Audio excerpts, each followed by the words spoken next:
ሩታ ያየችውን ነገር ማመን አቅቷታል። ምክንያቱም ሁሉም አላየንም፣ አልሰማንም፣ እኛ ከዚህ ነገር ውስጥ የለንበትም፣ ከደሙ ንጹህ ነን፣ እኛ የምናውቀው ነገር የለም እያሉ የነበሩ ሰዎች ናቸው እንግዲህ የራሷን ልጅ ይዘው ሳሎን ቤት ቁጭ ብለው እየተጫወቱ ያየቻቸው።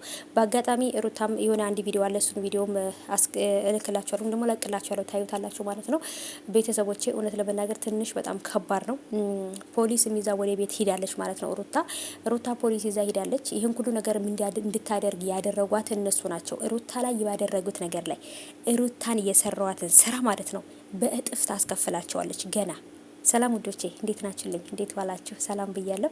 ሰላማችሁ ይብዛልኝ ባላችሁበት ውድ ቤተሰቦቼ፣ የኔ ውዶች፣ የኔ ወርቆች፣ ውሏችሁ እንዴት ነበረ? ሰላም እንደዋላችሁ ተስፋ አደርጋለሁ። አሁንም ቀናችሁን ፈጣሪ ይባርክላችሁ ማለት ነው ውዶቼ። በሰላም ያውለን ሀባይቦቼ። እውነት ለመናገር ሩታ የምታደርገውን ነገር ወይንም ደግሞ የምታየው ነገር ማመን ያቃታት። ምክንያቱም እኔ አላውቅም፣ አብርሃምም እኔ ልጁን አላየሁትም፣ ሄርሜላም እኔ ያንቺ ልጅ ምን ይሰራልኛል ምናምን ብላ እንዳልተጎረረች ግን ደግሞ ከሶስቱ ከአራቱ ውጪ ልጁን ልውልን ማንም ሰው ሊወስደው አይችልም።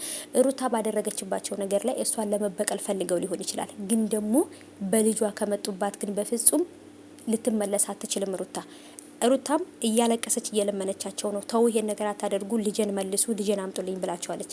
እነሱ ግን ስላልሰሟት ሩታ ምን ልታደርግ እንደምትችል ታያላችሁ ማለት ነው። በሩታ ላይ መጫወት፣ በሩታ ላይ መቀለድ የምትፈልጉ ሰዎች ማለት ነው ሩታ ነገ የምትመልስላችሁን መልስ በጭራሽ አትችሉትም። ስለዚህ ከባድ ነው እውነት።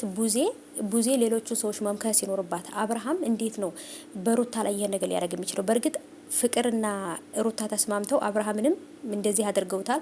ሄርሜላንም እንደዚህ ባለፈው ያደረገችውን ታውቃላችሁ። ከፍቅርና ከሩታና ፍቅር ተስማምተው ማለት ነው። ስለዚህ አብርሃምና ሄርሜላ በቀል ነው አሁን ላይ የያዙት ማለት ነው። በስሜታቸው መጫወት፣ በሩታ ላይ መጫወት ነው የፈለጉት። ግን መጨረሻ ላይ ግን ምን ሊመጣባቸው እንደሚችሉ ግን አላሰቡም ማለት ነው። የእውነት መልሱ እጥፍ ነው የሚሆንባቸው ማለት ነው። ያልጠበቁት ነው የሚሆንባቸው።